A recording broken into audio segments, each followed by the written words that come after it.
ಪಟ್ಟಿಯ ವಿಶೇಷ ತೀವ್ರ ಪರಿಷ್ಕರಣೆ ವೇಳೆ ಹೆಸರು ಅಳಿಸಲ್ಪಟ್ಟ ವ್ಯಕ್ತಿಗಳಿಗೆ ಪಡಿತರ ಸೇರಿದಂತೆ ಸರ್ಕಾರಿ ಸೌಲಭ್ಯಗಳು ದೊರೆಯುವುದಿಲ್ಲ ಎಂದು ಬಿಹಾರ ಮುಖ್ಯಮಂತ್ರಿ ಸಾಮ್ರಾಟ್ ಚೌಧರಿ ಹೇಳಿದ್ದಾರೆ ಎಂದು ವರದಿಯಾಗಿದೆ. ಪಶ್ಚಿಮ ಬಂಗಾಳದ ಬಿಜೆಪಿ ಸರ್ಕಾರ ಇದೇ ರೀತಿಯ ಘೋಷಣೆ ಮಾಡಿದ ಬೆನ್ನಲ್ಲಿಯೇ ಈ ಹೇಳಿಕೆ ಹೊರಬಿದ್ದಿದೆ. ದ ಇಂಡಿಯನ್ ಎಕ್ಸ್‌ಪ್ರೆಸ್ ವರದಿ ಪ್ರಕಾರ ಮತದಾರರ ಪಟ್ಟಿಯಿಂದ ಹೊರಗಿಡಲಾದವರು ಪಡಿತರ ಮತ್ತು ಇತರ ಸರ್ಕಾರಿ ಯೋಜನೆಗಳಿಗೆ ಅರ್ಹರಾಗಿರುವುದಿಲ್ಲ ಎಂದು ಚೌಧರಿ ತಿಳಿಸಿದ್ದಾರೆ. ಅಲ್ಲದೆ ಇಂತಹವರ ಬ್ಯಾಂಕ್ ಪಾಸ್ಬುಕ್ಗಳನ್ನು ಮುಂದಿನ ಹಂತದಲ್ಲಿ ರದ್ದುಗೊಳಿಸಲಾಗುವುದು ಎಂದು ಅವರು ಹೇಳಿದ್ದಾರೆ ಎನ್ನಲಾಗಿದೆ. ಆದರೆ ಈ ಸಂಬಂಧ ಯಾವುದೇ ಅಧಿಕೃತ ಆದೇಶ ಹೊರಬಂದಿರುವ ಬಗ್ಗೆ ಸ್ಪಷ್ಟತೆ ಇಲ್ಲ.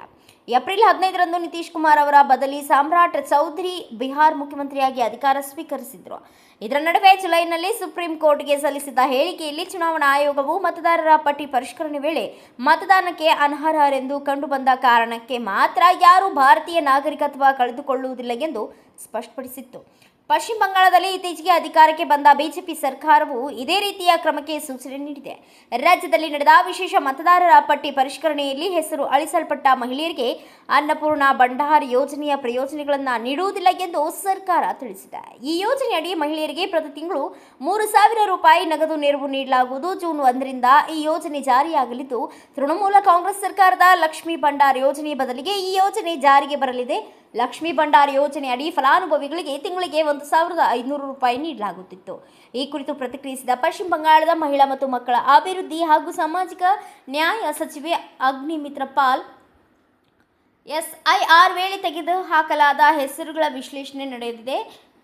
ಲಕ್ಷ್ಮೀ ಭಂಡಾರ್ ಸೌಲಭ್ಯ ಪಡೆಯುತ್ತಿದ್ದ ಹಲವರಿಗೆ ಈಗ ಅದು ದೊರೆಯದಿರಬಹುದು ಎಂದು ಐಎಎನ್ಎಸ್ ಸುದ್ದಿಸಂಸ್ಥೆ ತಿಳಿಸಿದೆ. ಮೃತ ಆದವರು ಮತ್ತು ಭಾರತೀಯ ನಾಗರಿಕರಲ್ಲದವರು ಲಕ್ಷ್ಮೀ ಭಂಡಾರ್ ಯೋಜನೆಯ ಪ್ರಯೋಜನ ಪಡೆಯುವುದು ಹೇಗೆ?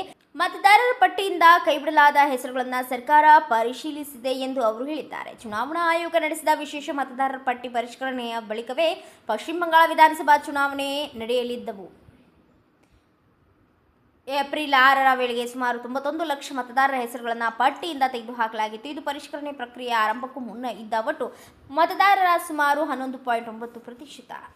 ಮತದಾನಕ್ಕೂ ಮುನ್ನ ಸುಮಾರು 34 ಲಕ್ಷ ಮೇಲ್ಮನವಿಗಳು ನ್ಯಾಯಮಂಡಳಿಗಳ ಮುಂದೆ ಬಾಕಿ ಉಳಿದಿದ್ದವು. ಇದರಲ್ಲಿ ಮತದಾರರ ಪಟ್ಟಿಗೆ ಹೊಸದಾಗಿ ಸೇರಿಸಲಾದ ಹೆಸರುಗಳ ವಿರುದ್ಧ 7 ಲಕ್ಷ ಅಪೇಕ್ಷೆಗಳು ಸಲ್ಲಿಕೆಯಾಗಿದ್ದರೆ, ಪಟ್ಟಿಯಿಂದ ಹೆಸರು ಕೈಬಿಡಲಾರದವರು 27 ಲಕ್ಷ ಮೇಲ್ಮನವಿಗಳು ಸಲ್ಲಿಸಿದರು. ವಿಚಾರಣೆ ಬಳಿಕ 1,607 ಹೆಸರುಗಳನ್ನು ಮತ್ತೆ ಮತದಾರರ ಪಟ್ಟಿಗೆ ಸೇರಿಸಲು ನ್ಯಾಯಮಂಡಳಿಗಳಿಗೆ ಅವಕಾಶ ನೀಡಿತು. ಮೇಲ್ಮನವಿ ಪ್ರಕ್ರಿಯೆ ಬಾಕಿ ಇರುವವರು ಸರ್ಕಾರದ ಸೌಲಭ್ಯಗಳನ್ನು ಪಡೆಯುವುದನ್ನು ಮುಂದುವರಿಸಬಹುದು ಎಂದು ಪಶ್ಚಿಮ ಬಂಗಾಳ ಸರ್ಕಾರ ಸೋಮವಾರ ಸೂಚಿಸಿದೆ.